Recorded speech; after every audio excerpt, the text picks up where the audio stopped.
we'll have power rankings as how good we think the team is right now, and not it doesn't matter. They could be 1-5, but if they look good right now, like I'll put them number one. Is that Okay, you know that? pretty valid. Yeah, I'm between two teams. I'm gonna go with a team that is last in their division. I'm gonna go with the Green Bay Packers. that's Yeah, pretty valid. yeah, a team that's last in their division. Uh, I'm gonna go with the Green Bay Packers at number one. Jordan Love came back. They had their best game on offense. I could have put the Lions up there. I just don't like the Lions defense as much, especially now with Aiden Hutchinson out. I could have gone with the Texans. I feel like they haven't been. I feel like even with CJ Stroud every single game, they haven't been amazing on offense. Nico Collins is out. Lamar Jackson. I just don't like their defense as much as I like the Packers defense. So I think I like the Packers as a team overall, all around the most right now. All the receivers are healthy. Jordan Love is healthy and back. He had their best game on offense, and they still have a solid defense overall. Really good roster, good offensive line. yeah, So I'm the Packers one. yeah. Just adding on to that, like I was thinking about it earlier this week. I feel like Jordan Love. I mean, maybe not that hot of a take. Like he definitely has potential to be MVP this year. I think they were saying during the game that he's averaging like 2.8 touchdowns a game. Maybe the turnovers he might need to limit. But aside from that, I feel like he played pretty well last week. I mean, it was working to the point where he chucked up a ball to Romeo Dobbs, and Romeo Dobbs came down with it and scored a touchdown. It's gonna be hard because of the division they're in, but they're definitely a solid team. I mean, just going off of that, I would have to say the Texans number two, just because the biggest issue with the Texans this year is penalties, right? I think they're the most penalized in the NFL, right?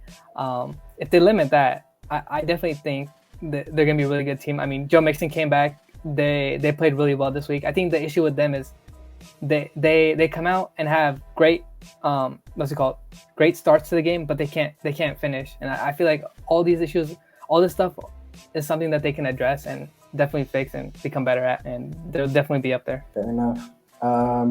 Number three, I'm going to go with.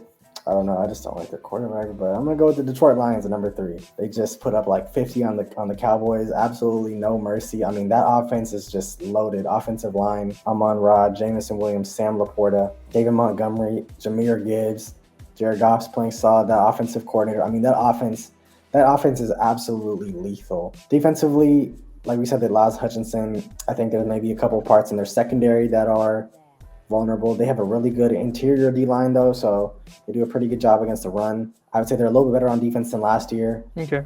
Yeah, I bet it's pretty valid too. Give me the Falcons. I really like the Falcons. I feel like as long as Aaron, what's it called, Kirk can limit the interceptions, which I feel like he has. Offensively, they're really good offense. They have Bijan, they have Tyler, they're RB2, right? I mean, Kyle Pitts still has to have a big game.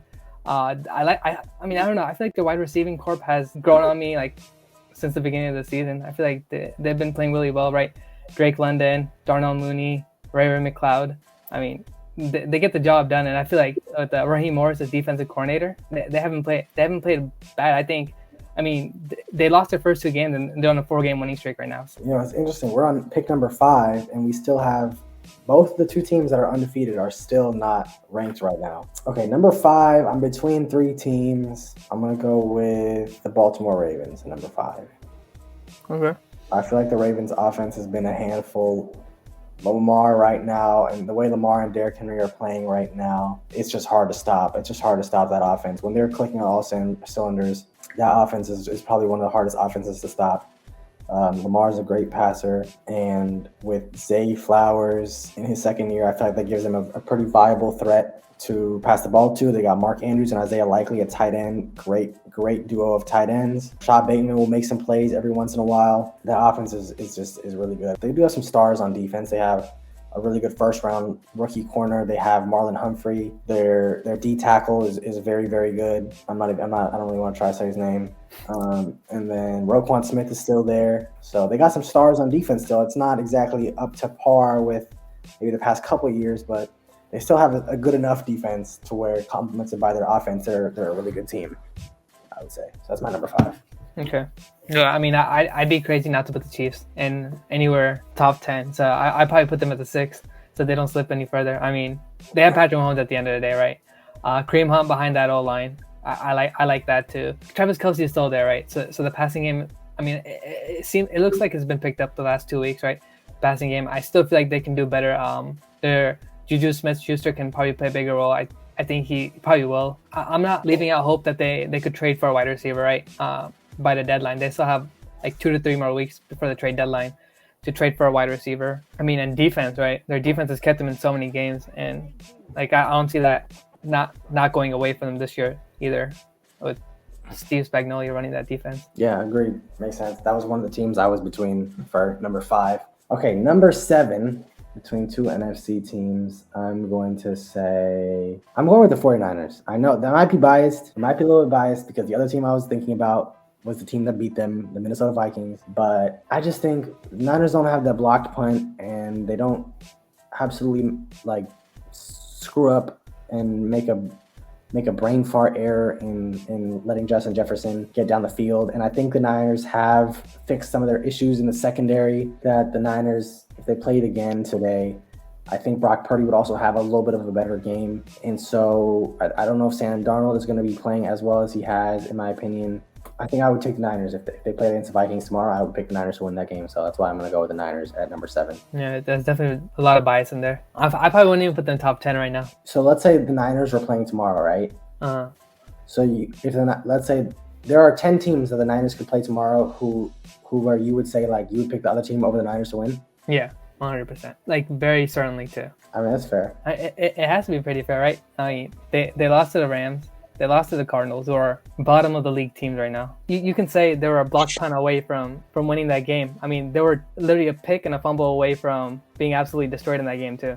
So it goes both ways in the Vikings game. Yeah, I agree. I just think blocked punt is a lot more rare than a pick and a fumble. I don't know. For some reason, I've seen a lot of special teams like blunders this year. Blocked field goals going for touchdowns. A lot of blocked punts. Yeah, I mean, it was honestly, I didn't really ever think I would put the Niners over the Vikings, but it just got close, and I was like, I know you're not going to put them at 8, so I was like, I need them on this list. So I was like, yeah, I got to do that. Oh yeah, so I said I had the Vikings at number 8 then. That's our top 8 power ranking for NFL teams. Just to recap that, we had Packers, Texans, Lions, Falcons, Ravens, Chiefs, Niners, Vikings. I like that list. Okay.